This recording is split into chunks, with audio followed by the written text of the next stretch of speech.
السلام علیکم دوستو، عربوں میں رواج تھا کہ جس کے گھر بچی پیدا ہوتی وہ اسے زندہ دفن کرتے۔ ایک دن تاجدار رسالت مآب صلی اللہ علیہ وآلہ وسلم کے پاس ایک آدمی آیا، کہنے لگا یا رسول اللہ، مجھے معافی مل سکتی ہے؟ حضور فرمایا تم نے کیا کیا ہے؟ اس نے کہا میں نے بہت بڑا گناہ کیا ہے جو آسمان سے بھی بڑا ہے، زمین سے بھی بڑا ہے۔ حضور صلی اللہ علیہ وسلم نے فرمایا تو نے زنا کیا ہے؟ اس نے کہا نہیں، زنا سے بھی بڑا گناہ۔ حضور صلی اللہ علیہ وسلم نے فرمایا تو نے جوا یا شراب پی ہے؟ اس نے کہا اس سے بھی بڑا گناہ۔ حضور صلی اللہ علیہ وسلم نے فرمایا کیا کیا جو آسمان سے، زمین سے، کائنات سے بھی بڑا ہے؟ اس نے کہا اے اللہ کے رسول، میں ابو جہل کا پیروکار تھا، ابو جہل کو ماننے والا تھا۔ میرے علاقے میں بھی یہ دستور تھا کہ جب بچی پیدا ہوتی تو اسے زندہ دفن کر دیا جاتا۔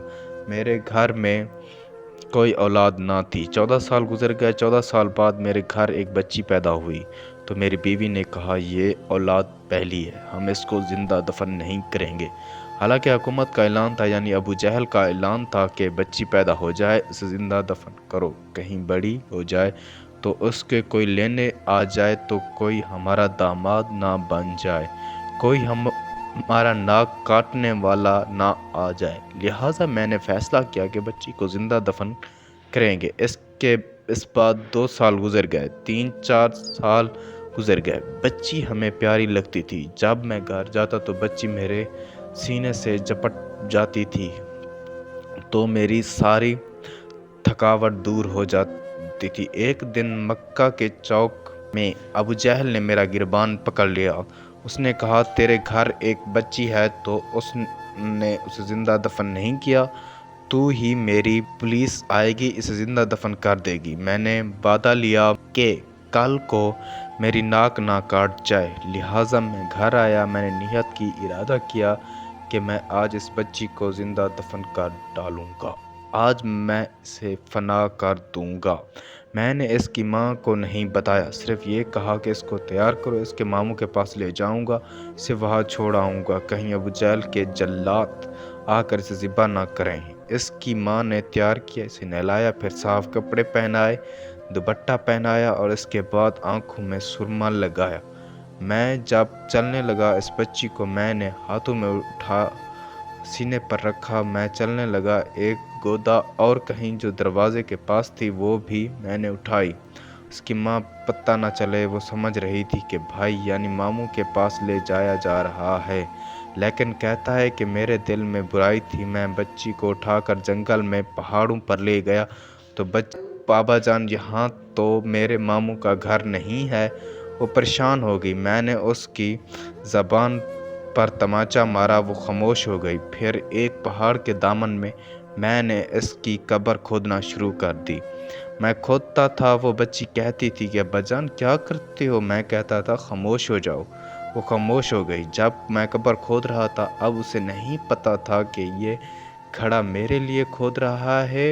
وہ اپنے دوپٹے میں مٹی ڈال کر نکالتی رہی، میرے ساتھ مدد کرتی رہی۔ جب گھڑا بڑا ہو گیا، میں نے اس بچی کو اس کے اندر بٹھایا تو وہ بچی رو پڑی کہ ابا جان اگر اسی طرح مجھے دفن کرنا تھا تو مجھے گھر میں بتا دیتے، میں اپنی امی جان سے آخر سلام تو کر کے آ جاتی۔ دوستو، جب یہاں تک واقعہ پہنچا تو رسول صلی اللہ علیہ وآلہ وسلم کی آنکھوں سے آنسو نکل آئے۔ پاس بیٹھے سارے صحابہ رو رہے تھے۔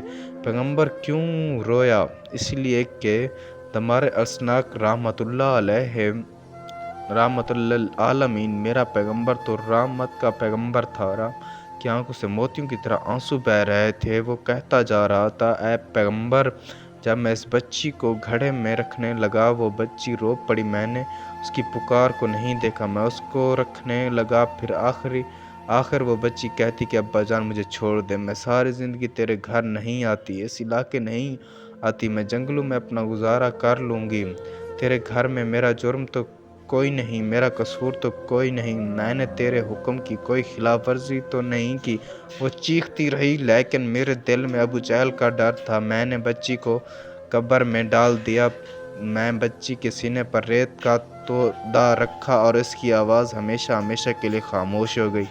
اے رحمت دو عالم، کیا میرا گناہ معاف ہو سکتا ہے؟ جس دن سے میں نے اسے قبر میں رکھا ہے، اس دن سے وہ روز میرے خواب میں آتی ہے، کہتی ہے ابا جان قیامت کا دن ہوگا، رسول صلی اللہ علیہ وآلہ وسلم کی عدالت ہوگی، میرا ہاتھ ہوگا، تیرا گریباں ہوگا، اے اللہ کے نبی 40 دن ہو گئے مجھے نیند نہیں آ رہی، میں تیرے دروازے پر آیا ہوں اس لیے کہ تم رحمت دو عالم ہو، رحمت للعالمین ہو، اتنی بڑی گناہ کی مجھے معافی مل سکتی ہے۔ دوستو اس کی باتیں سن کر میرا پیغمبر صلی اللہ علیہ وآلہ وسلم رو رہا ہے، صحابہ رو رہے ہیں، نبی صلی اللہ علیہ وآلہ وسلم کی آنکھوں سے موتیوں کی طرح آنسو ٹپک رہے ہیں، سارے صحابہ رو رہے ہیں۔ میرے نبی صلی اللہ علیہ وآلہ وسلم نے فرمایا اے انسان تو نے بڑا ظلم کیا، تو زمین ہلا دی، تم پہاڑ بلا دیے،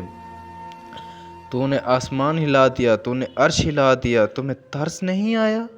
جب وہ بچی رو رہی تھی تم نے اپنا ہاتھ کیوں نہیں روکا؟ جب تو اس قبر میں اتار رہا تو وہ رو رہی تھی، تو نے ہاتھ کیوں نہیں روکا؟ جب تو نے سینے پر پتھر رکھا تجھے ترس کیوں نہیں آیا؟ وہ معصوم جان تڑپتی رہی لیکن تمہیں ترس نہیں آیا، تو ظلم کرتا رہا۔ لیکن یاد رکھ میں رحمت عالمین ہوں، اگر سچے دل سے تو توبہ کر کے میرا کلمہ پڑھے، میں اتنی بڑی رحمت لے کر آیا کہ وہ اس رحمت سے اس گناہ سے بڑی ہے، اتنی رحمت لے کر آیا ہوں کہ آج تو سچے دل سے توبہ کرے گا تو میں اس گناہ پر معافی کی چادر دے دوں گا۔ لیکن یہ یاد رکھ آئندہ قیامت تک کے لیے میں یہ اعلان کرنا چاہتا ہوں کہ میری امت میں جو شخص 2 بچوں اچھی تربیت کر کے جو جوان کر کے ان کی شادیاں کرے گا، میں محمد اس کے لیے جنت کا اعلان کرتا ہوں۔